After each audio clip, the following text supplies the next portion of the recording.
스파이와 기생 라합, 이러한 제목으로 말씀을 드리겠습니다. 모세를 이어 이스라엘의 최고 지도자가 된 여호수아는 치밀하게 계획하고 과감하게 실천하는 그러한 사람이었습니다. 여호수아가 머물고 있는 장소는 시딤입니다. 시딤이라고 하는 뜻은 아카시아 나무라고 하는 뜻으로 모아서 이 주변에는 많은 아카시아 나무가 있었던 것으로 추정이 됩니다. 전쟁은 언제나 힘이 있는 사람이 이기는 것이 아니라 때로는 약하지만 지휘관의 탁월한 지도력이 전쟁을 이기는 경우도 많이 있습니다. 우리가 너무 잘 아는 이순신 장군은 12척의 배를 가지고 130척의 일본 군대를 물리쳤다고 하는 것은 너무 유명한 이야기입니다. 중국의 유명한 병법서인 손자병법에 집피지기면 백전백승이라는 유명한 명언이 있습니다. 적을 알고 나를 알면 100번 싸워도 위태롭지 않다는 뜻입니다. 오늘 성경에 보게 되면 여호수아는 무조건 가나안으로 쳐들어간 것이 아니라 두 사람의 정탐을 선발을 해서 이 정탐자를 여리고성으로 보내서 그 지형과 사람들의 심리 상태까지도 알아오라고 명령을 합니다. 오늘 여호수아 2장 1절과 2절 말씀을 함께 읽겠습니다. 눈의 아들 여호수아가 시딤에서 두 사람을 정탐으로 가만히 보내며 그들에게 이르되 가서 그 땅과 여리고를 엿보라 하며 그들이 가서 라합이라 하는 기생의 집에 들어가 거기서 유숙하더니 혹이 여리고 왕에게 고하여 가로되 오소서 이 밤에 이스라엘 자손 몇 사람이 땅을 탐지하러 이리로 들어왔나이다. 두 정탐꾼은 시딤에서 이제 요단 나루터를 건너고 그리고 상인의 모습을 하고 그들이 우연하게 들어간 집이 기생 라합의 집이었습니다. 기생이라고 하는 직업은 오늘이나 옛날이나 그렇게 좋은 평판을 듣지를 못합니다. 오늘 우리 시대에는 기생이라고 하는 말이 쓰여지지 않느나 과거에 일제식민지 시대나 조선시대에는 부모들이 돈을 받고 기생으로 파는 경우는 허다했습니다.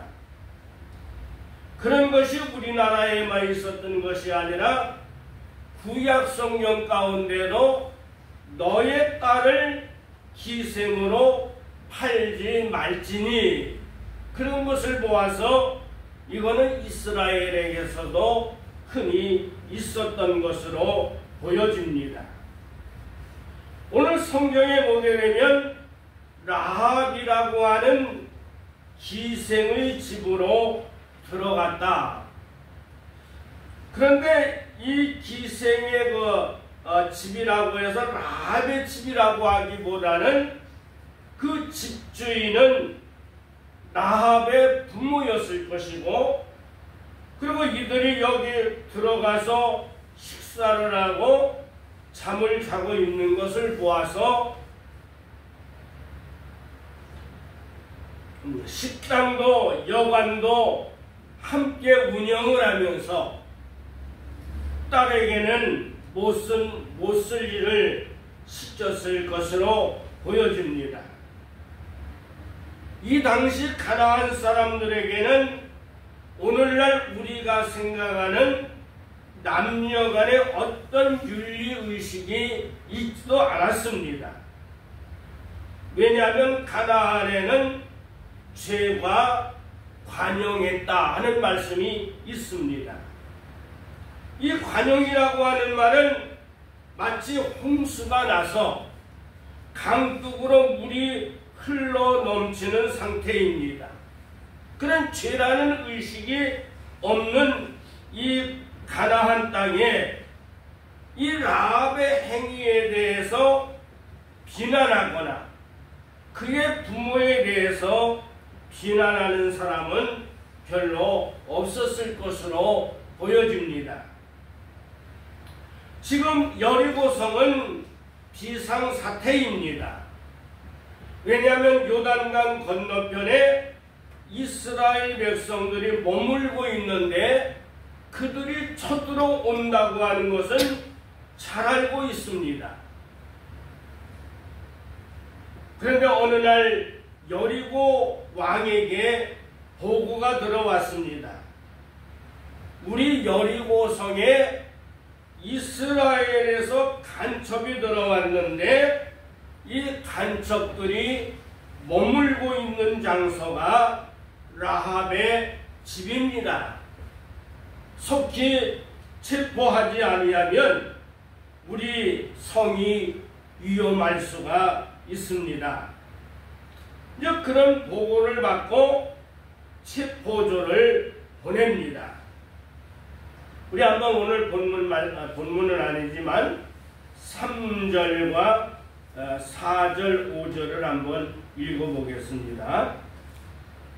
여리고 왕이 라합에게 기별하여 가로되 내게로 와서 내 집에 들어간 사람들을 끌어내라. 그들은 이 온 땅을 탐지하러 왔느니라. 그 여인이 그 사람을 이미 숨긴지라.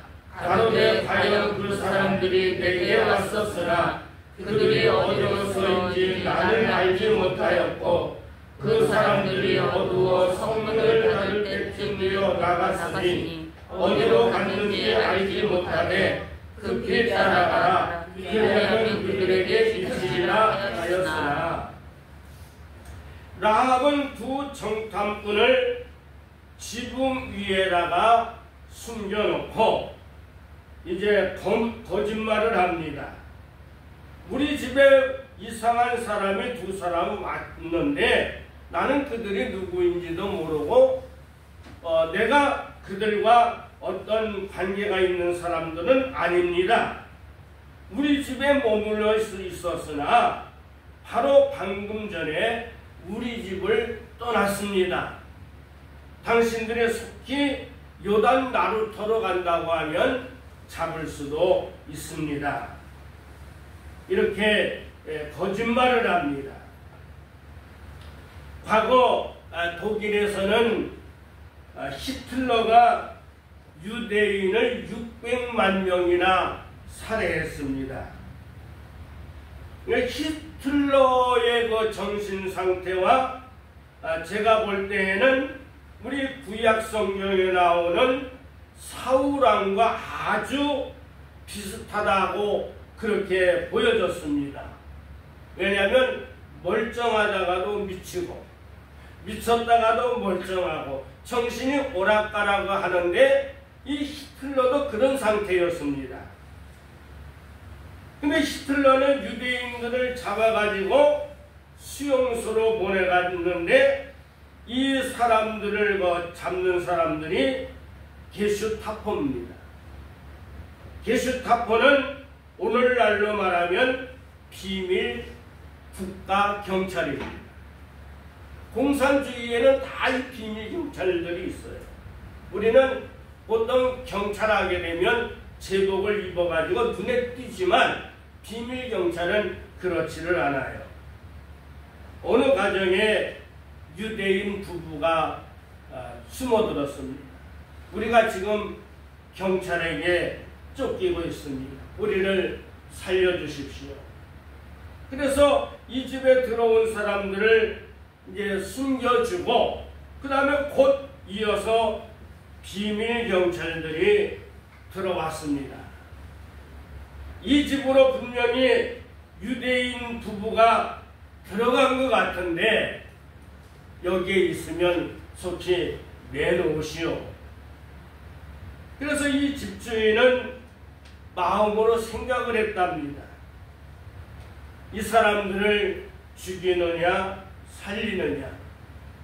여기 이 사람들이 있다고 하게 되면 정직한 말이지만 이 사람을 죽이는 것이고, 그 다음에 여기 없다고 말하면 내가 거짓말하는 경우가 되기 때문에 고민을 하다가 하나의 이 아이디어가 떠올랐습니다. 이 주인이 책상에 앉았다가 앞에 의자에 앉았다가 책상을 탁 치면서 여보세요. 이 집에는 탁 치면서 여기에는 유대인이 없습니다. 그렇게 게스타포가 인사를 딱 하고 가는 거예요. 그리고 이 집주인은 자기 집에 유대인이 없다는 것이 아니라 책상 밑에 없습니다. 그렇게 말을 했는데 게스타포는 이 집안에 없다고 그렇게 알아듣고 유대인을 구했다는 유명한 이야기가 있습니다. 라합은 이 두 정탐꾼을 숨겨놓고 난 다음에 도망갔다 자기 집에서 나갔다고 거짓말을 합니다. 그러나 이 라합의 거짓말에 대해서는 흔히 화이트 라이어라고 말합니다. 그래 흰 거짓말이라는 뜻이에요. 그럼 이 라합의 이런 행위에 대해서 성경이 어떻게 말하는가가 중요합니다.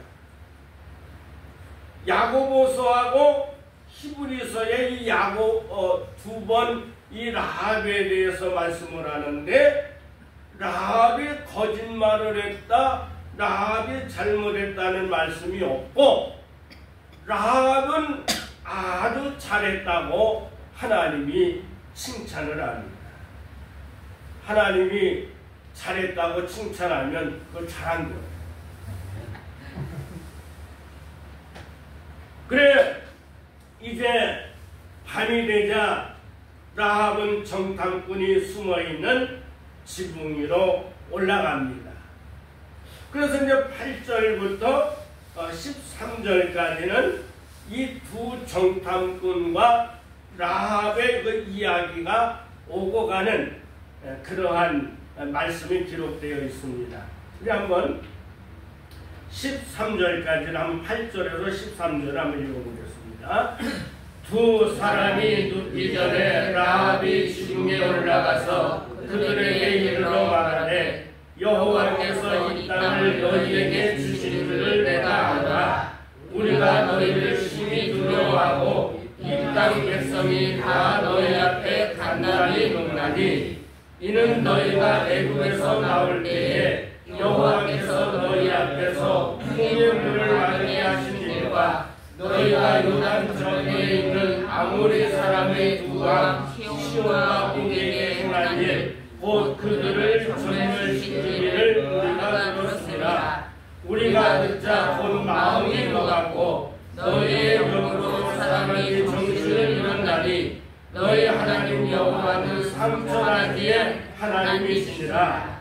그러므로 청하노니 내가 너희를 선대하였은즉 너희도 내 아버지의 집을 선대하여 나의 부모와 남녀 형제와 무릇 그들에게 있는 모든 자를 살려주어 우리 생명을 죽는 데서 건져내기로 이제 여호와로 맹세하고 내게 진실한 글을 해라. 여기 라합이 놀라운 말을 합니다. 당신은 그래 여리고를 이미 하나님이 당신들에게 넘겨주실 줄을 내가 알고 있습니다. 그리고 지금 이 성 안에 있는 사람들은 간담이 녹습니다. 여기 간담이라는 말이 나오는데 간과 쓸개가 녹는다는 거예요. 근데 간과 쓸개가 녹는다고 하는 것을 또 11절에 가보면 이렇게 말하죠. 우리가 듣자 곧 마음이 녹았고, 마음이 녹는 것을 간담이 녹는 것이고, 너희의 연고로 사람이 정신을 잃었나니, 이것이 간담이 녹는다는 뜻입니다. 왜 여기 여리고 사람들이 간담이 녹느냐? 두 가지입니다. 하나는 홍해를 건넜다고 하는 이 소식 때문에 간담이 녹고, 이건 40년 전이죠. 40년 전에 이스라엘 백성들이 갈라진 홍해를 건넜잖아요. 그래서 이제 이 말씀이 출애굽기 15장 14절에서 16절을 찾아보시죠.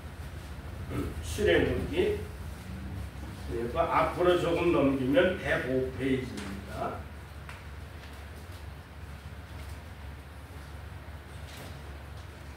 출애굽기 15장, 우리 14절에서 15절, 105페이지. 출애굽기는 바로 앞에 있으니까요. 찾아보시길 바랍니다. 우리 출애굽기 15장 14절과 15절 함께 읽겠습니다.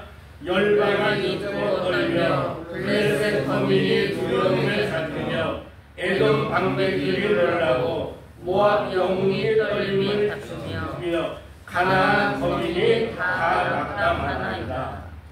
40년 전에 그 홍해를 건넌 그 무시무시한 이야기가 40년 전부터 지금까지 계속 이들에게 공포로 자리 잡고 있다는 것이지요.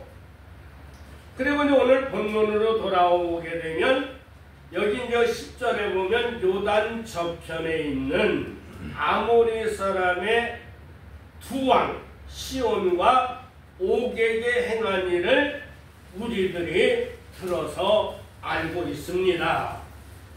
왜냐하면 여기 시온과 옥은 당시 그 가나안 지역에서 가장 그 영향력이 있는 강한 군대를 갖고 있는 그런 왕들이었는데 이스라엘 백성들에게 힘없이 당하고 사형을 당했다, 그런 것이죠.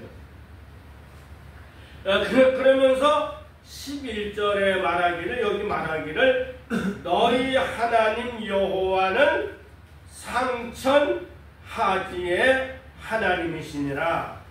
저 위에도 하나 주인이시고 이 땅에도 하나님이 주인이시다. 상천 하지의 하나님이시다. 근데 이 상천 하지의 하나님이라는 말씀이 어디에 많이 나오느냐면 신명기에 여러 번 나와요. 그러면 신명기라고 하는 것은 모세가 죽기 얼마 전에 3번 설교한 설교집이거든요. 그래 가만히 보게 되면 야, 라합이 거기 몰래 거기 모세가 부흥하는 데 가가지고 이 말씀을 들은 게 아니냐. 그럼 이 상천 하지의 하나님이라는 말이 그렇게 불신자에게서 나오는 말이 아니거든요. 나는 상천 하지의 하나님이 이 땅을 너희에게 주신 줄 나는 이미 알고 있다, 그렇게 말합니다. 이 기생 라합은 하나님을 보아서 믿는 것이 아니라 들어서 믿는 거예요. 사람은 듣는 건 매우 중요합니다. 귀에서 들으면 이게 마음으로 내려가서 마음에 머무르는 거예요. 때로는 여러분 듣지 않은 말을 들어가지고 고민할 때가 많잖아요. 그래서 때로는 들어서 병이 되지기도 하지만 들어서 생명을 살리는 놀라운 경우도 있습니다. 그러면서 이렇게 이제 여기서 타협을 하죠. 내가 당신들의 생명을 구해준 것처럼 이 성이 망할 때에 우리 가족들을 다 살려주십시오. 그래서 이제 이렇게 하는데 뭐라고 말하느냐면 이제 그 이야기가 이제 15절부터 이제 계속 나오는데요. 여기 좀 이제 시간이 많이 가기 때문에 이제 제가 설명만 하겠습니다. 그래 라합의 집이 성벽 위에 있고, 그 다음에 이제 이 두 청년을 이제 그 줄로 달아 내리면서 이제는 그렇게 말합니다. 이제 그 정탐꾼이 자기가 타고 내려갈 줄을 말하기를, 이 붉은 줄을 너희 집이 창문에다가 메어 달고 있게 되면 우리가 이 땅을 점령하러 들어올 때 너희 요 집안에 있는 사람은 한 사람도 다치거나 상처를 입지 않는다. 만약에 우리 이스라엘 사람들이 그렇게 말했다고 하면 내가 책임을 지겠다. 그러게 만약에 우리가 스파이가 여기 들어와 있고 어디 가 있다고 하는 것을 내가 보고를 한다고 하면 우리는 책임이 없다. 계약은 끝난 것이다. 이제 그렇게 약속을 하게 되지요. 그래서 이제 이 두 정탐꾼들이 이제는 그 붉은 줄을 타고 내려오고, 그러면 라합은 이제 그 붉은 줄을 그 집 창문에다가 메어 답니다. 이것이 뭐 금방 달았는지 이스라엘 백성들이 막 쳐들어올 때 달았는지는 알 수가 없습니다. 그런데 이들의 약속대로 이제 여호수아서 6장 22절 한번 찾아보시죠. 여호수아서 6장 22절에서 우리 한번 25절까지 있는 말씀을 한번 찾아서 함께 읽겠습니다. 328년이 되겠습니다. 우리 22절부터 읽겠습니다. 여호수아가 그 땅을 정탐한 두 사람에게 이르되 그 기생의 집에 들어가서 너희가 그 여인에게 맹세한 대로 그와 그에게 속한 모든 것을 이끌어내야 하되, 정탐한 소년들이 들어가서 라합과 그 부모와 그 형제와 그에게 속한 모든 것을 이끌어내고 또 그 친족을 다 이끌어내어 그들을 이스라엘 진 밖에 두고 우리가 불로 성읍과 그 가운데 있는 모든 것을 사르고 은공과 금주를 기두는 여호와의 집 곳간에 두었더라. 여호수아가 기생 라합과 그 아비의 가족과 그에게 속한 모든 것을 살렸으므로 그가 오늘날까지 이스라엘 중에 거하였으니, 이는 여호수아가 여리고를 탐지하려고 보낸 사자를 숨겼음이었더라. 그럼 이제 여기에 보게 되면 세 사람의 이야기가 나오죠. 두 정탐꾼들이 나오고 라합, 이 세 사람의 이야기가 오고 가는데 정탐꾼들은 한 사람의 이야기로 나와요. 그럼 이 세 사람의 나이가 몇 살쯤 되었을까? 근데 라합의 나이는 나와 있지 않지만 이 두 사람의 정탐꾼들의 나이를 추정해 볼 수 있는 성경 구절이 있습니다. 우리 이제 지금 바로 읽었던 23절에 보면 정탐한 소년들이 들어가서 그 밑에 보면 친절하게 그 설명을 해 주었죠.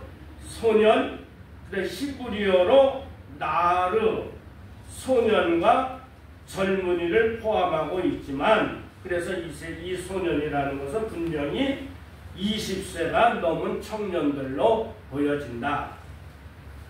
근데 이 이야기를 영어 성경으로 보게 되면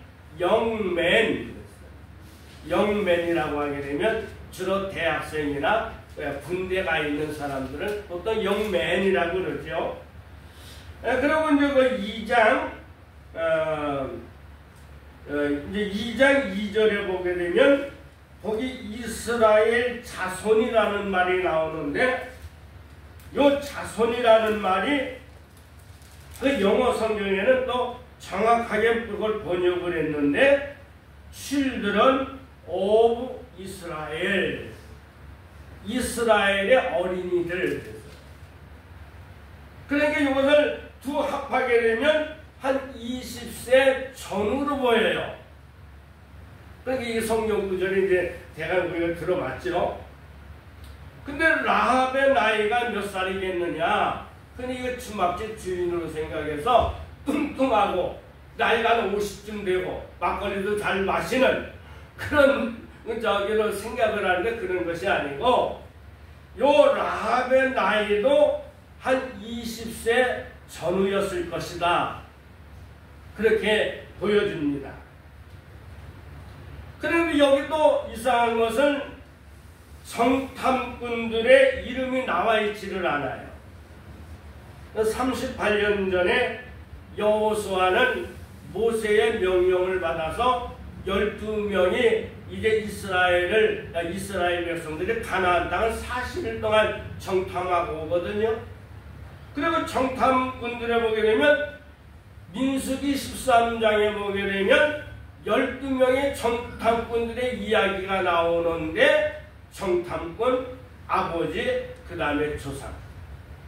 그래 여호수아 하게 되면 여호수아가 나오고 그의 아버지가 눈이 나오고 그는 에브라임 지파이기 때문에 에브라임이 나와요. 이렇게 그것이 다 구체적으로 정확하게 소개가 되어 있는데, 이 정탐꾼 중에는 두 사람의 이야기가 나오지를 않습니다. 오래전에 어느 그 청년이 사랑하는 애인에게 2년 동안 올 수가 없어가지고 400통의 편지를 보냈대요. 400통 하게 되면 이틀에 한 번씩 편지를 써가지고 보내고요. 근데 나중에 결혼하는 것은, 이 여인이 결혼하는 사람은 그 애인이 아니라 편지를 날라줬다 주는 우체부하고 했답니다. 그런 못된 사람이. 사람은 그 만나는 게 중요해요. 얼굴을 직접 보는 게 중요해요.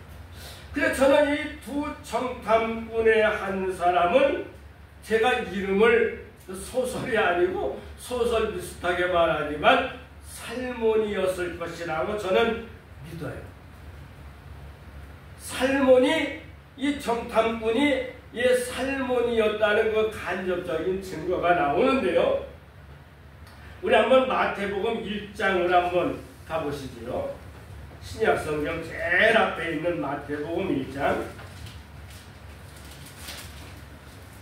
1장 우리 한번 4절에서 6절까지를 한번 찾으셔서 한번 읽어보겠습니다. 4절부터요. 람은 아미나답을 낳고, 아미나답은 나손을 낳고, 나손은 살몬을 낳고, 살몬은 라합에게서 보아스를 낳고, 보아스는 룻에게서 오벳을 낳고, 오벳은 이새를 낳고, 이새는 다이나를 낳으리라. 끝까지요. 그럼 한번 족보를 한번 보시죠. 다윗의 아버지는 누구예요? 다윗은 다신데 왜 아버지는 이시지요? 다윗의 아버지는 이새. 그 다음 이새의 아버지는 누구예요? 또 여기는 오시네요. 아주 유명합니다. 오시가. 오벳. 그 다음 오벳의 아버지는 누구예요? 보아스. 보아스의 아버지는 누구예요? 살몬. 다시 또 봅시다. 다윗의 아버지는 이새. 다윗의 할아버지는 오벳. 다윗의 증조 할아버지는 보아스. 다윗의 고조 할아버지가 누구예요? 살몬. 살몬. 살몬의 부인은 누구예요? 라합. 라합. 보아스의 부인은 누구예요? 룻. 그렇게 보게 되면 이때 살몬이 라합의 집에 들어가서 라합이 그 하는 말을 듣고 너무 은혜를 받았는지 마음이 맞고 눈이 맞아가지고 결혼했을 것이다. 그렇게 설교하는 목사도 많아요. 저도 그 중에 한 사람이라고 생각을 하면 되겠습니다. 그래서 이 살몬은 라합의 집에 들어갔다가 그것이 인연이 되어서 결혼을 하고 다윗 왕가의 조상이고 그 다음에 예수 그리스도의 조상이 되는 놀라운 일이 일어났습니다. 그래서 저는 라합은 시어머니고 며느리는 무시거든요. 야, 이들이 얼마나 화목하게 살았을까. 이렇게 전부 부러운 여인들 두시, 그거 이방 여인이고 다 천대받던 여인들인데 이런 남자를 만나가지고 한 가정을 이루고 믿음의 이 가문이 됐다고 하는 건 참 부러워. 그래요. 천당 가고 싶으면 라합이 어떻게 생겼을까?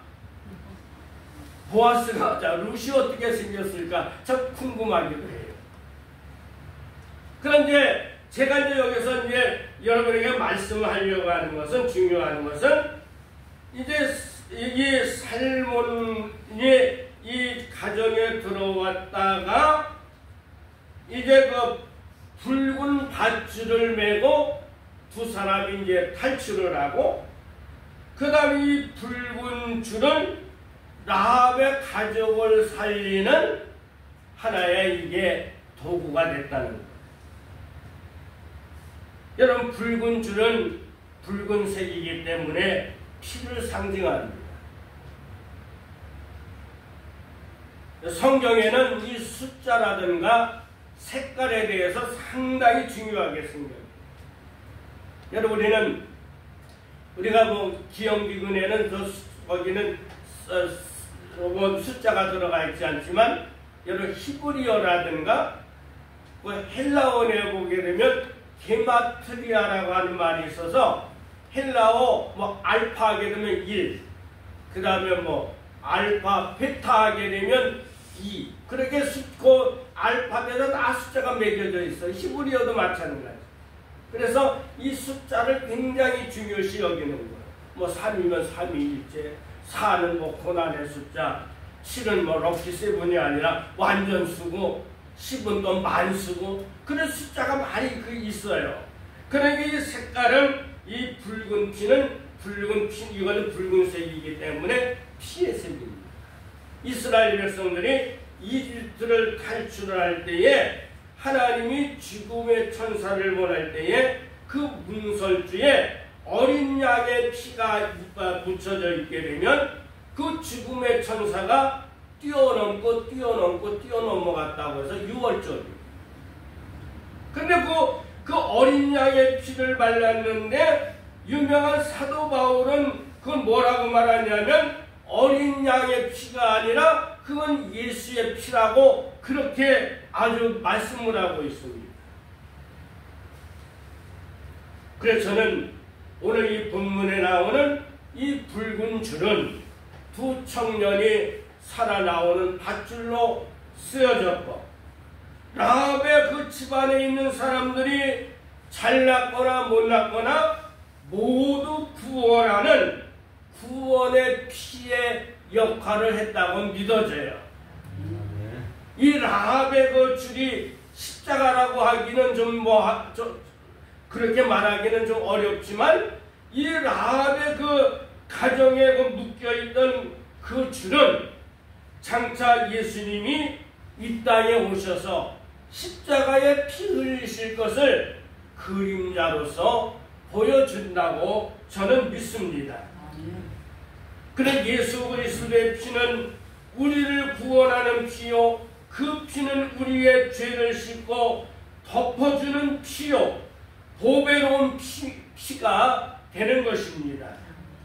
이 피가 온 인류를 살렸던 것과 같이 라합의 그 집에 묶여있던 그 붉은 피는 두 청년과 그 가정에 있는 온 가족을 살리는 생명의 피가 됐다고 하는 사실을 믿으시기 바랍니다. 네. 이제 끝이죠.